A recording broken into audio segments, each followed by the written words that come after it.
Hey guys, welcome to my channel. I know a lot of you are new here, seeing as my series on TikTok blew up. I am really happy to share with you guys the rest of this story. Now, of course, I've got a few notes just so I stay on track. I will recap what's happened in a few of the other parts just so anyone who's new here can definitely keep up with the actual story. Now, if you are new here, please do subscribe, and if you really like this video or want more of these videos, leave a comment, hit the like button, that would be awesome. And if you want to be notified when I post videos, hit that little notification bell and let me know what you guys want to see. Alright, so the story that you're about to hear happened a few years ago. These kids are all grown up now and the family has definitely moved out of the city. Alright, so when I was 15 years old, I was really looking for a job and I couldn't find one anywhere, so I decided to start babysitting a lot more. I met this young couple, and we'll call them Bob and Jane for the purpose of this video. Now, this young couple had 4 kids. So the one day when I didn't have school, I met with Bob and Jane and we went over all the rules and discussed everything that would be within the job.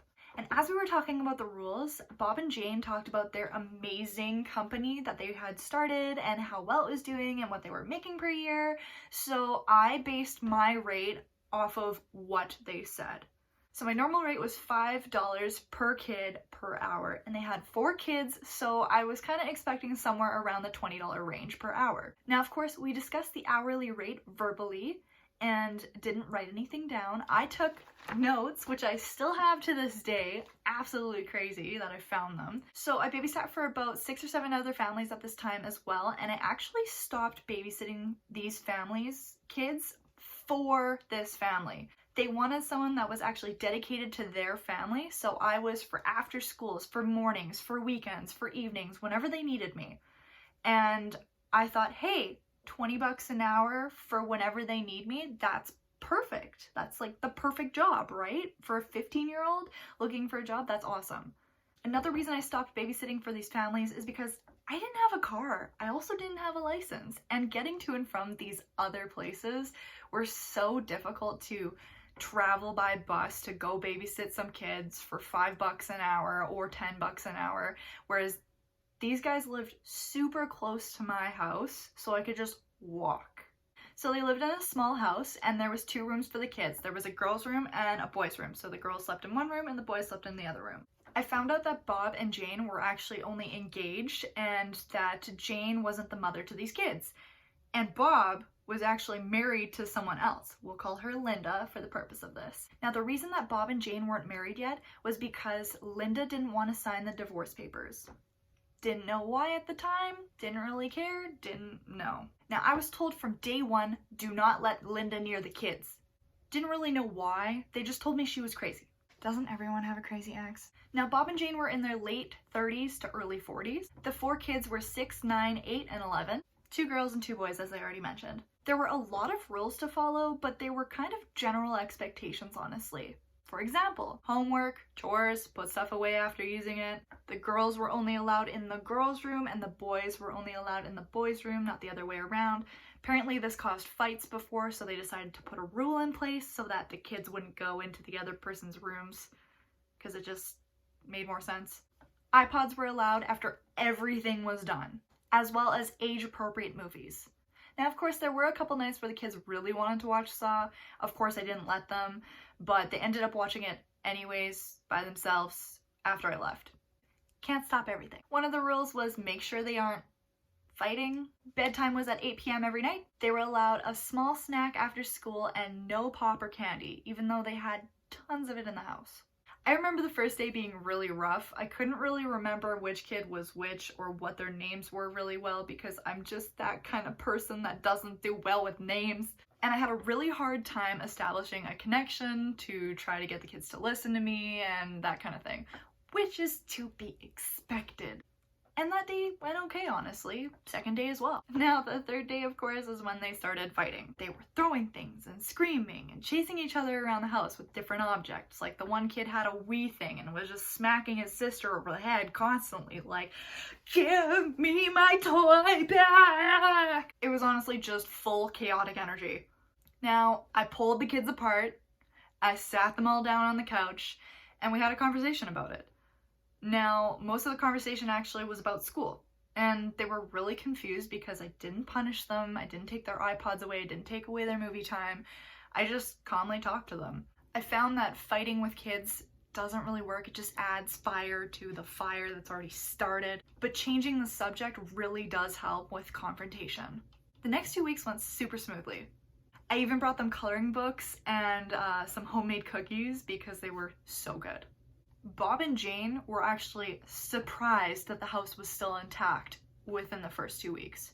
Now, payment. So I was supposed to roughly make around $800 a month.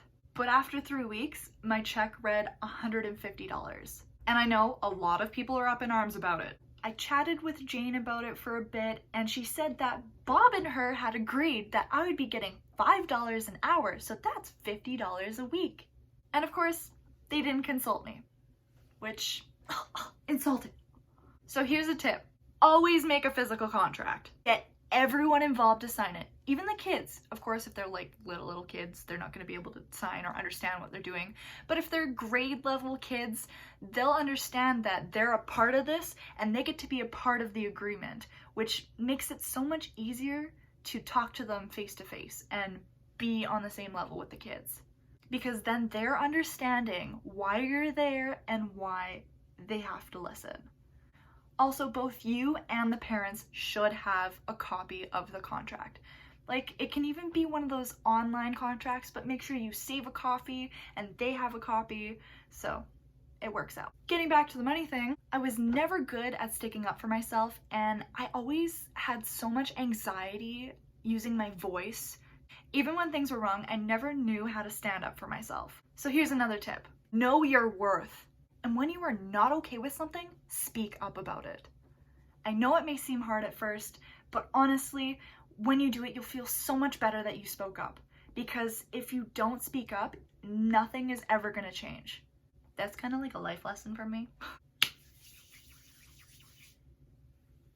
On to the not-so-ex-wife, Linda. So Linda worked at a law firm, but she wasn't a lawyer. Clarify that. The first couple of weeks I had absolutely no problem with her, and I had no idea what she looked like. Little did I know she lived 2 doors down, and she watched me every day come and go from that house. Now, as a concerned mother, I get it. You want to know who your kids are hanging out around, who's around your kids, and what's going on. But don't be creepy. The one day I had a super eerie feeling while I was walking home that someone was watching me, and I actually started looking around and noticed that she was sitting in her living room, sitting on a chair with a cup of tea or coffee, just staring out at me. So every day when I was walking home, I started to notice that she was in the same spot every day watching me. I decided to start taking a different route because it was creeping me out. I actually asked the kids about it, and they said they never noticed anything about any of their neighbors being strange, so I just kind of waited till the parents got home and asked them. Jane rolled her eyes, and Bob said, "Oh yeah, that's just my wife, ignore her." What? I was hella confused, so I asked how he knew that she was watching me, and he said, "Yeah, she's been watching you for a while now." What? And that very much freaked me out. He said I didn't have to worry about it, but I worried about it. So as I started taking my new route, I would go opposite from her house, and then every day she started sitting on her porch to watch me. So I made a huge effort to avoid her. I went out the back door, I went down the back alley the opposite way. I would actually ask one of the neighbors that I knew if I could walk through their backyard to get to the other street on the other side, and it was just crazy. Now this added walking was about 15 minutes to my normal 7 to 10 minute walk. Exercise. Now a few days later, I hadn't really seen Linda, and she actually ended up showing up at my house before I got there. When I spotted her standing outside my house, I immediately turned around so fast and almost ran all the way back to the kids' house. I asked Bob when I got back to their house how she would have ever known where I lived. He said he shared my information with her because she wanted to know who I was. So welcome to the people who skipped ahead. Onto the new stuff. After about an hour, I walked home, and thankfully she was finally gone from outside my house. When I went inside though, my mom said that Linda had been by and wanted to know if I wanted to go for coffee. I was kind of interested to know why she wanted to talk to me, but I didn't respond. I didn't answer. I just avoided it. So the next day, as I'm at the kid's house, almost ready to leave, I get a random phone call. And I didn't recognize the number, so I picked it up and I said, "Hello?" And of course, it was Linda. She asked if she could join me on my walk home today. And honestly, I knew I didn't have a choice at this point because she knew where I lived and she was probably going to join me regardless. So I said yes. After I left the house, she met me a little ways down so that anyone at the house couldn't actually see her and I walking together, interestingly enough. She shook my hand and said it was finally nice to meet you, introduced herself properly, I introduced myself, yada yada yada. She then filled me in why Bob and her were getting divorced, and I was kind of interested, but also wasn't sure if she was lying or not because I had been told she was crazy, right? Now she filled me in that Bob and Jane were actually withholding the children from her, even though legally they had a 50-50 split of the kids. But Bob and Jane were keeping the kids away from her because she wouldn't sign the divorce papers unless everything was a 50-50 split. So she was building a case in court against Bob and Jane about the kids and the divorce and was trying to get my input and pull me into it. So I told her, I'm 15 and I don't want any trouble. Then she asked what I was getting paid. I thought it was a little odd that all of a sudden, "What are you getting paid?" came up. And I told her that it wasn't exactly what I had agreed upon, but I was okay with it. No, I wasn't, but I wanted to just get away from her as fast as I could. Then we arrived at my house and we said our goodbyes, and she said, "I look forward to seeing you again." So the next month, I didn't really see any bit of Linda, but the kids started to fight again. And of course, I didn't tell Bob or Jane about the walk because I didn't really want to cause any drama. And I already assumed that Bob knew that there was a case being built against him, which he did. And like I said, I didn't want any drama. So after about a month, the last weekend of the month came and I was at the lake with my family, my mom and my brother and I were all just chilling on the beach. And that's when I got a text from Bob saying that I was going to start babysitting at Linda's place on Monday. I was really confused, but I just shrugged it off because at this point I already just kind of expected the unexpected. Monday came and I went to Linda's for the first time ever. Her house was very clean and the kids were already there and she was there too. She apparently had every Monday off, so I didn't have to work for her on Mondays. But she wanted to talk with me regardless to establish a contract. So she went over the house rules, which were actually really vague compared to Bob and Jane's place, but doesn't matter, each to their own. And she talked about the rate I would be getting, which was $15 per hour. So I was a little happier, to say the least. But I wasn't sure if I could trust her still. I was very shook because I wasn't expecting a raise of sorts, but Linda just kept smiling and nodding her head and said, "Yes, of course it's real, it's not fake," as the kids were just chilling in the corner watching TV, eating a bowl of gummy worms. And they were all really quiet, honestly, aside from Linda and I just having small chat over the contract. So I started babysitting for the next couple months between the two houses. So a couple days I was at Linda's and a couple days I was at Bob and Jane's. And honestly, there were so little fights, like no fights, for the next couple of months. The kids actually seemed a lot happier just from what I saw. So 4 months in, I took a week break because I just needed time to do homework and study for finals and everything. And when I came back, Bob had moved in to Linda's basement because Jane and him just, things weren't working out. And of course, to this day, I still have no idea what happened. But all I know is that things weren't working out. No idea what it was about. Another thing that happened was that their company went under. No idea. And now the only job that Bob could find was a part-time job at a grocery store. And it was just really sad to see this happen.